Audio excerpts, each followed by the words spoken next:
So we arrived at the juicy topic of infidelity. Affairs. Safe to say that it is a complex, rich, exciting, and also painful subject that no couple is completely immune, but they can grow their robustness to it via communication, via understanding the mechanisms of attraction and how they translate into affairs, how they form. It certainly doesn't help that we pretend eroticism at the workplace does not exist. It does, and it plays a very large part in affairs, especially given that in most cultures you have incentives to spend as much time as possible at work. If you think that your partner would never cheat, well, I hope you're right, certainly. But what we find is that in reality, no human, no person is completely immune to the temptation of having affairs. Let me right off the bat dispel a few myths surrounding it. If you, by any chance, think that you would never cheat, you were a strong person, you have high moral values, you're honest, and you would never cheat, you'd perhaps be surprised to find out that many people who have cheated thought exactly like you. Think about it in this way. There is no good time to have a baby.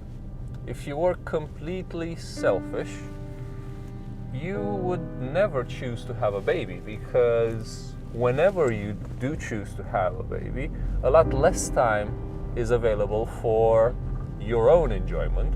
You have to spend a lot of time, resources, attention towards nurturing and helping that baby grow. But the entire survival of the species is dependent on babies being born. So, and people do want to have babies. Well, this means that the natural drive to reproduce is exceptionally strong, and it has to be. If you didn't have, your ancestors didn't have this drive to reproduce, they didn't reproduce, so therefore they didn't have children. You, as well as every other human, is the result of an unbroken chain of successfully bearing children that lived to adulthood to reproduce since the beginning of time, since humans appeared on the earth.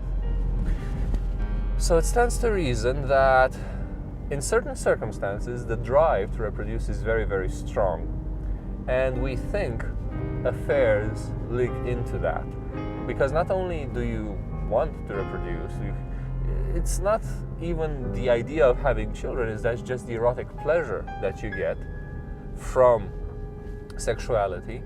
That erotic pleasure has certain catalysts, and one of them is newness. By definition, when you experience something new erotically, it is very powerful. You're beginning to get an idea of the basic concepts around affairs. It would help if we were to dispel some myths around this, perhaps unjust myths around affairs, such as once a cheater, always a cheater. Sometimes that is the case, especially if that person is abusive or other issues, but not always. I would never cheat. Unfortunately, yes, you would. I have the vulnerability of cheating. You do. Everybody does. As long as you're human, you can be tempted, and the temptation can be very strong, especially when combined with a moment of, let's say, weakness or vulnerability. So it is a lot better to discuss it out in the open and therefore understand it and therefore become more robust to it, than pretend it doesn't exist and being more vulnerable.